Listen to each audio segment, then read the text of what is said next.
You and your friends can join the conversation. Invite your friends and join the conversation on any of today's topics. You can request to come to the stage and join us anytime. We're also live on the video stream, so you can not only listen, but also view us in real time if you want. You can follow along with all the headlines and today's news from our website, musicindustrycity.com. Thanks for joining us. We're going to be beginning our countdown here in just a few moments, and then our headlines of the day. Make sure you follow our hosts by tapping on their images, or if you're in the live stream, make sure you hit that subscribe button. You can also register for free, totally free, at musicindustrycity.com to gain access to a multitude of other incredible content for musicians and for music industry professionals. And now we're going to get started with our countdown here shortly. Stick around. This is today's Music News at Noon from New York City.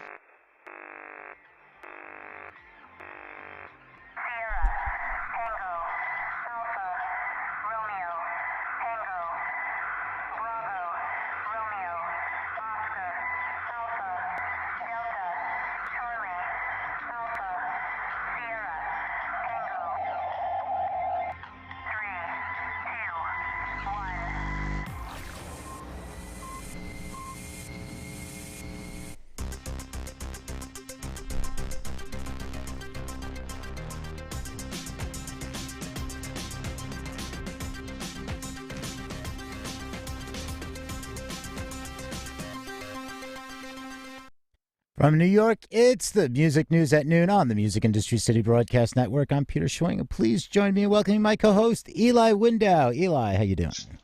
I'm doing great today, Peter. How are you? It's great to see you. Hello, everyone. Hey, you made it onto the video stream. I see you. We're going to put you up on the screen in just a second. Eli is just having some, the internet being repaired in her place, and they were doing some drilling just right before the show. So we're glad you can make it. So let's talk about what's going to be covered in today's news. You can make lyric videos for free now. Ariana Grande headlining a Fortnite tour. Grimes now has fractionalized NFTs. YouTube Premium Lite, what is that and what does it do? And Australia set to reopen. And as always, our daily Spotify update. Those stories are coming up. But first, let's take a look at this day in music history with Eli Window. Eli. All right, let's take a look at this day in history. On this day, August 2nd, 1976, we lost Peter "Putty" Watts, road manager with Pink Floyd, who died of a heroin overdose. Watts supplied the crazed laughter on the group's Dark Side of the Moon album. So many of us are familiar in memory. On this date, 1987, we lost David Martin, bass player with Sam and the Sham and the Pharaohs, who died of a heart attack aged 50. Martin co-wrote the group's 1965 single, Wooly Bully. On this date, 2000, we lost Jerome Smith from Casey and the Sunshine Band, who passed away after being crushed by a bulldozer he was operating. And on this date, 2020, just last year, we lost guitarist Steve Holland, a founding member and the last surviving member of American Southern rock band Molly Hatchet, who died aged 66, in memory. Moving on, birthdays today. Born on this date, 1941, Doris Coley, singer with American girl group The Shirelles. Born on this date, 1944, English drummer, singer, and songwriter Jim Capaldi from Traffic. Born on this date, 1957, Mojo Nixon, U.S. singer, guitarist who wrote the song Bring Me the Head of David Geffen. And born this date, 1957, Butch Vig, record producer and the drummer with Garbage. Born on this date, 1961, Pete De Freitas, drummer for the rock group Echo and the Bunnymen. And born August 2nd, 1970, Zelma Davis, American singer from CNC Music Factory. And of course, we love their hit, Gonna Make You Sweat. And happy birthday to everyone. Moving on to this day in music history. On August 2nd, 2001, New Orleans International Airport was renamed Louis Armstrong Airport in honor of the New Orleans-born trumpet player, singer, and bandleader. On August 2nd, 2013, Nielsen SoundScan reported that U.S. album sales totaled 4.68 million for the week ending July 28th, the lowest weekly total since the tracking system was formed in May of 1991. And on this date, 2019, Ed Sheeran broke U2's tour record when his Divide tour became the biggest, most attended, and highest grossing tour of all time. By the time the tour ended, Sheeran would have spent 893 days on the road, compared to the 760 days U2 toured with the previous record. Crazy day for music history. And back over to you, Peter Schwing, for today's headlines. Right on. How you doing, everybody that is tuning in from Green Room now? So we were just I was just having a little issue with Green Room. There was an update and it said I had started the room and then I couldn't get into the room, and then I was scrolling and it's like there's a room and you are in it as I'm scrolling by. So that was an interesting thing. And once again, hi to everybody that is in our video live stream. So to set the stage for the roundtable discussion, we bring you summaries and commentary on the latest headlines. If you'd like to offer your thoughts on one of today's topics, request to join the stage during the roundtable segment. To stay updated on this and other programming, make sure to sign up for free at musicindustrycity.com to obtain access to exclusive content. And now let's get to it.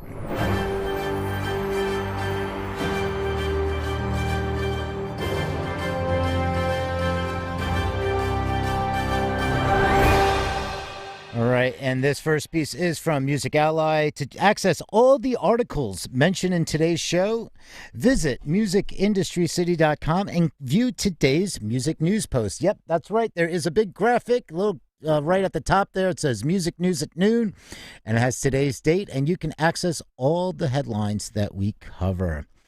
All right, Lyric Find launches a free tool for making lyric videos. Lyric Find has released a new tool for artists and companies that allows them to rapidly and cheaply produce lyric movies. In fact, it's completely free. We like free. According to the company, their system can make a movie in seconds by employing bespoke backgrounds, typefaces, and visualizers to display a track's lyrics, including translations.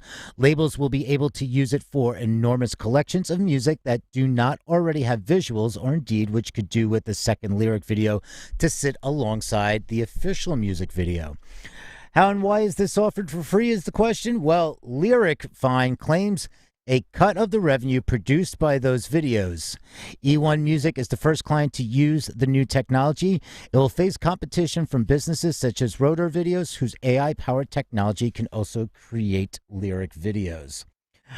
So, here's something interesting. They looked at like companies like Vidnami, InVideo. There's so many of these great AI companies. Well, Vidnami was just bought by GoDaddy, and then they shut down, so that kind of pissed off a bunch of people. But the fact that being able to create these lyric videos, where was this years ago, is what all the video editors are saying, when it was like, creating a video, the lyric video, when they first started, the whole trend was so challenging, difficult, and time consuming. This is going to be great for musicians, artists, especially ones without the team, to be able to create extra content. We got to come up with a better word than content, because this is more than content. This is a piece of work. So, it's great to see that this is going to be happening. So hopefully we'll see more like this for artists to be able to have more opportunities to get videos out there, teasers, and then, keep their fans engaged. All right, let's go over to Ariana Grande. It's a headline Fortnite's Rift Tour. She will be the next artist to perform an in-game concert for the popular multiplayer video game Fortnite.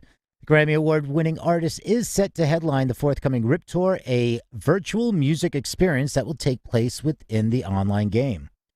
The Rift Tour comprises 5 shows in early August, and that would be August 6th, 7th, and then some.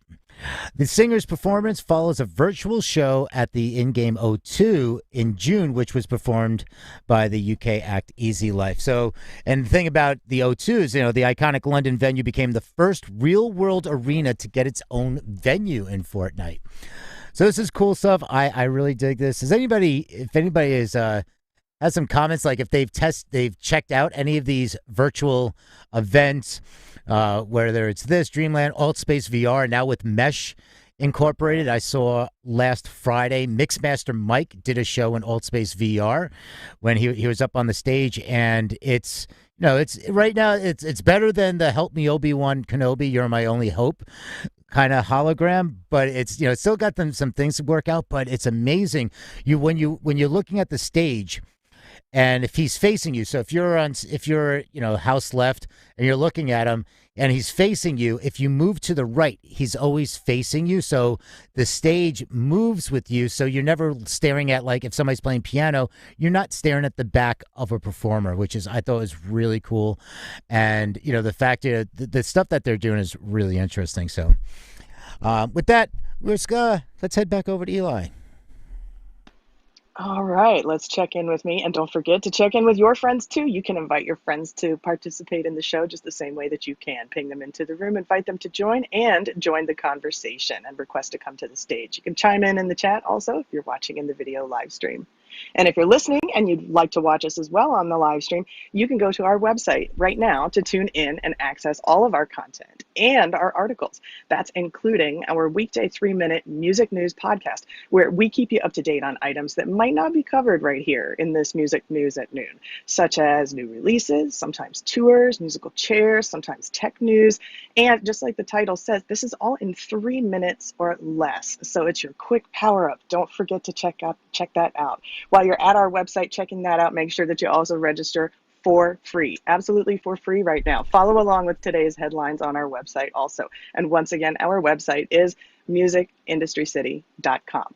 We want to thank you so much for tuning in to today's Music News at Noon. We are live coming to you Monday through Thursday, each weekday at noon Eastern time from New York City. Now let's go ahead and continue on with our headlines. We see this from the Industry Observer. Australia's live circuit is on track to fully open up in November. Official data suggests the number of fully dosed people are climbing to an average of almost 100,000 a day. And based on those numbers, the national target of 14.4 million double-vaxxed Australians required to open up all the borders would roll around in late November. Prime Minister Scott Morrison has set a 70% vaccination rate for Australia to shift into phase 2 of the national strategy, a situation that would relax restrictions for full vaxxed folks and trigger a flow of international arrivals. November is an important deadline for several major tours of these parts, including the Guns N' Roses Stadium Trek. This is due to kick off November 6th. And the Kiss End of the Road Arena Tour. It's slated to kick off November 14th.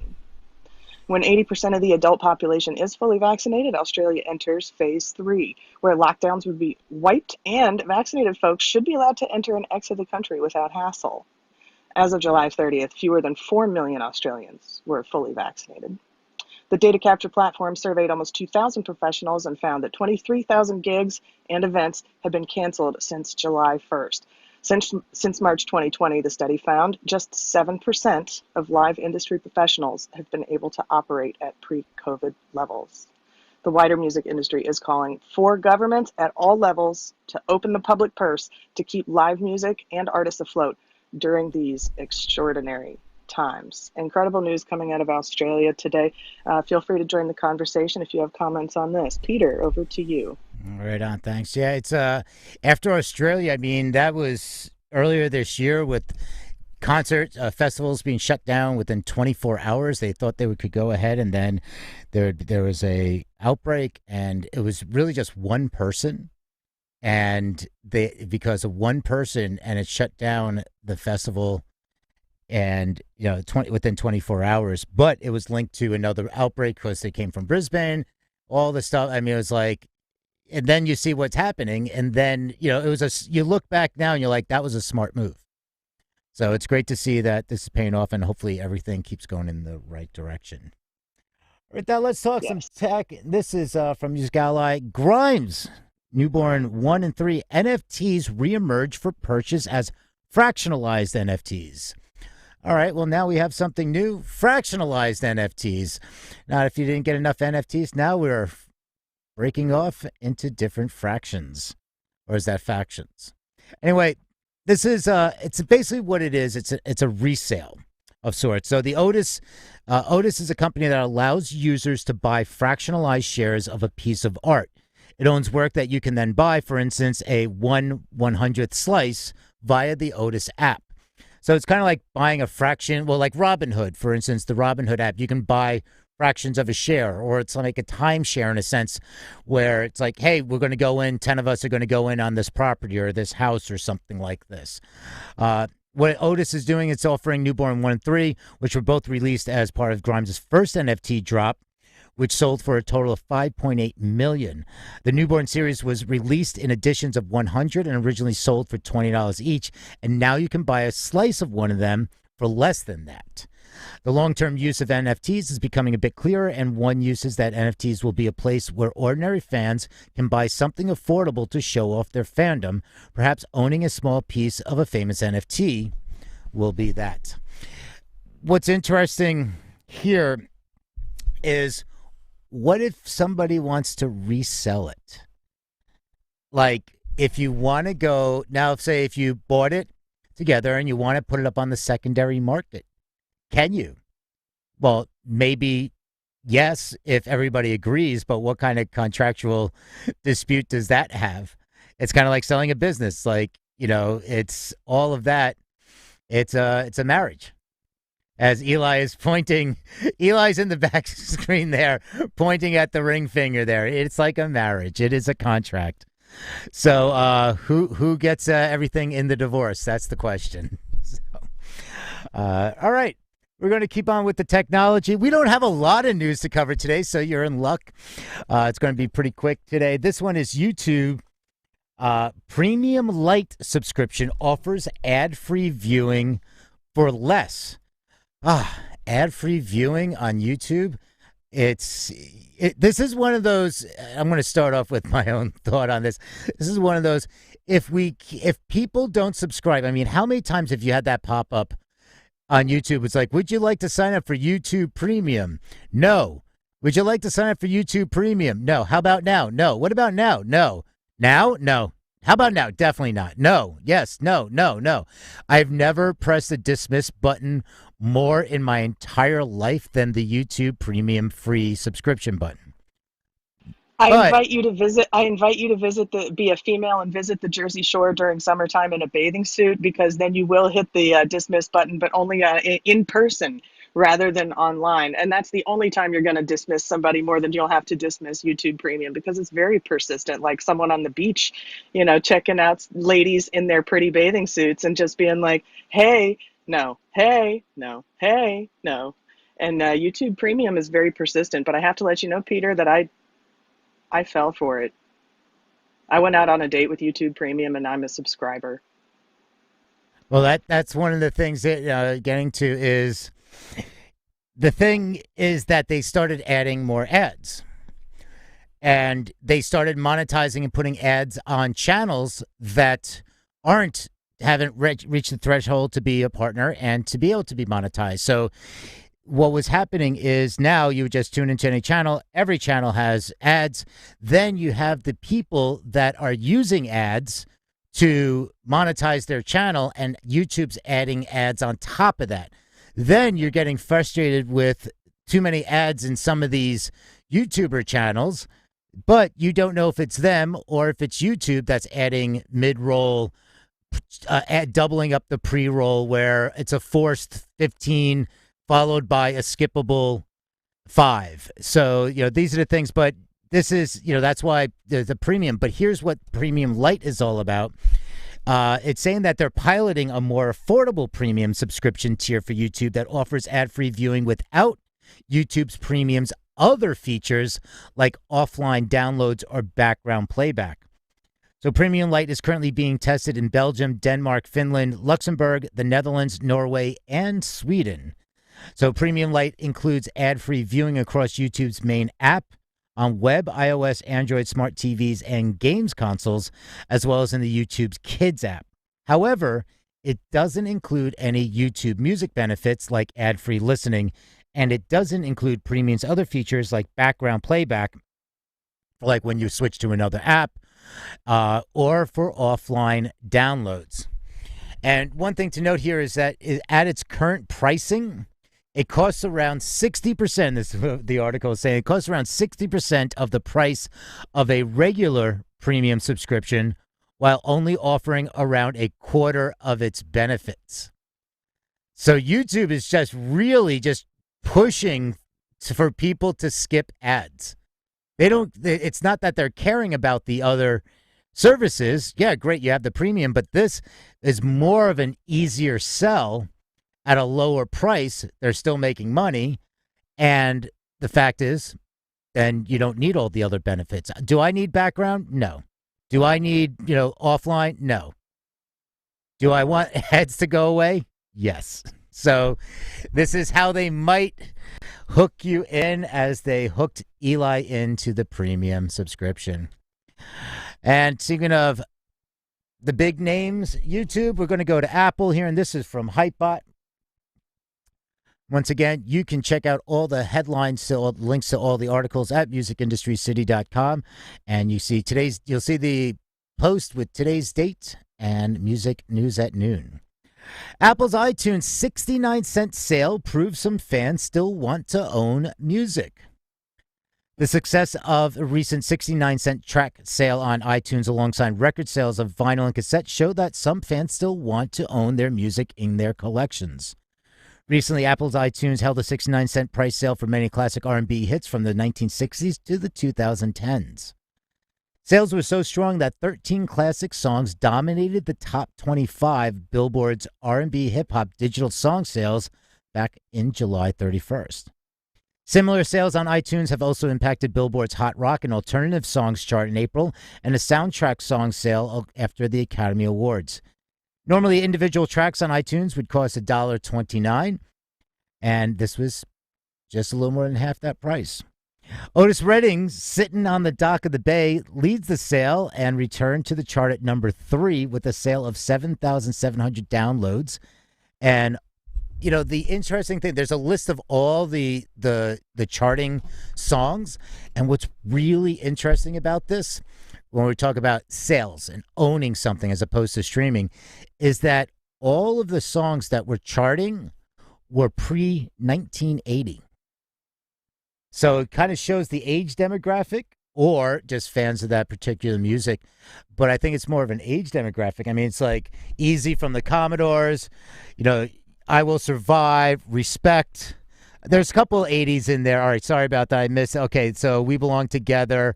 There's a couple, but primarily most of the top ones were all prior to 1980.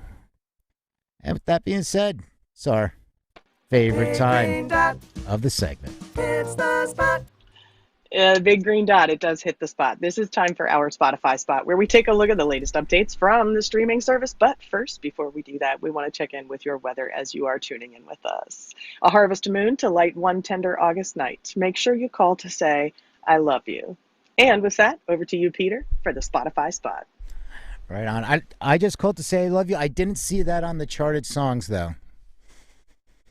So maybe if they run another sale. All right, with that, this is going to be our last one of the day. I told you it's going to be a quick one today. There's just not a lot. There's not a lot of news right now, so we try to cover what is important and make that digestible for you. And you're going to see this throughout the next few weeks as everybody kind of goes on vacation. I don't know how vacations work now, with normally August being a vacation month, and since technically we've all been somewhat on a vacation for a year and a half. But, definitely plenty of people working hard and working from home, and need some time off and time to get out. But we're going to keep it going for you Monday through Thursday. We also have the Daily Brief that'll be updated 3 times a week, probably 4 times a week, depending on, how much news is there. I mean, we just want to make sure you get what's important. All right, so Spotify expands notable platform for songwriters and producers with Flagship playlist. Earlier this year, Spotify launched Notable, its new brand and home for songwriters, producers, and publishers. Notable includes songwriter credits and songwriter pages, written by playlists and created by women playlists, the on-stream platform Songwriters Hub, and the Game Plan and Songwriter Saturdays video series. Spotify publishing analytics and more. Now the streaming giant is expanding the platform with the launch of Notable releases, the first ever flagship playlist on Spotify that will both highlight the collaborative process of making music for artists, as well as create visibility for the artist projects of songwriters and producers. Updating every Friday, the playlist will include releases from songwriters and producers from around the world. And accompanying the new Spotify playlist launch are Spotify clips from Jack Antonoff, Phineas O'Connor, Maddie Yanofsky, and Autumn Rowe. The format features short videos of the artists putting their personal stamp on the playlist experience and shining a spotlight onto the song creation process. All right, stumbled through that one. And that's going to be it for the reads. If anybody has some thoughts, wants to chat about some news that's going on, feel free to request to join the stage. And also for anybody that is in our live stream, how you doing? Good to see you. And your comments are always welcome. With that, if nobody comes on up, Eli, anything that stuck out for you today? Definitely, I'm always thankful when we cover live music in this room, in this broadcast, because live music is something that's very near and dear to my heart. One of my favorite moments in life is at any show that I'm going to when the house lights fade down to half, because it's just there's an electricity, a hush and a roar that hits the room all at the same time. There's nothing like it. So I'm always very interested to see what's happening in the live music sector, not just in the U.S. where I am, but around the globe. So thanks for making sure that we're covering the live music sector here in Music News at Noon from New York City. That's so important to me. Don't forget, if you have a comment or if there's something that you're enjoying that we're covering here in the room, you can join our conversation as well. But for myself personally, the live music sector is something that's very interesting to me, and it's kind of a pulse that keeps changing around the world. So thanks for making sure we keep current here. That's amazing, Peter. Right on. Yeah, thanks for that. And thank you for everything. And also on the website is we have communities. We call them neighborhoods on the website. They are rolling out in beta right now. So if you are a member of the city, if you're a resident of Music Industry City, which you can do for free at musicindustrycity.com, we sent down an email last night, so check your spam folder, and we talk about the launch of the neighborhoods. And we have two main neighborhoods. One is the public square, and that's where you can post anything. So we're putting out these feeds that you can communicate, chat, post some ideas, thoughts, questions, anything you want. Almost like a Facebook group in that sense, but we're not trying to be Facebook. We're not trying to be a social platform.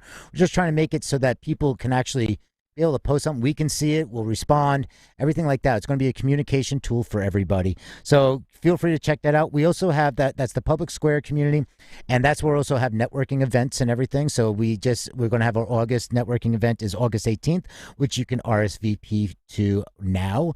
And we also have a newsroom community. And that is an area that you can discuss around the water cooler, or you can submit articles for consideration for us to read on air. So that way we kind of, you want to talk about something, or you might not be able to come up to the stage, but there's something you feel that should be discussed. Feel free to just pop into that newsroom community and just post something there. And so there's a lot coming on Music Industry City. We can't talk about it. It's going to be big in probably like first week of October. Maybe we'll make the announcement, end of September, beginning of October, but it's going to be a big announcement. There's a lot of things rolling out on the platform every day, every week. We're putting up new content for you, whether you're a musician or working in the industry. So make sure to check it out. And we'd love to hear your feedback. We're also adding some new podcast programming coming up. We're going to have a lot of industry guests, a lot of musicians as guests. So these are things to pay attention to as well, especially if you rep any artists or businesses.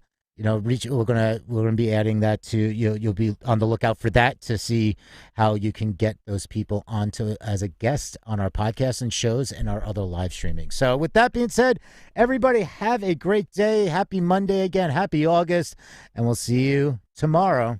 Have a good one.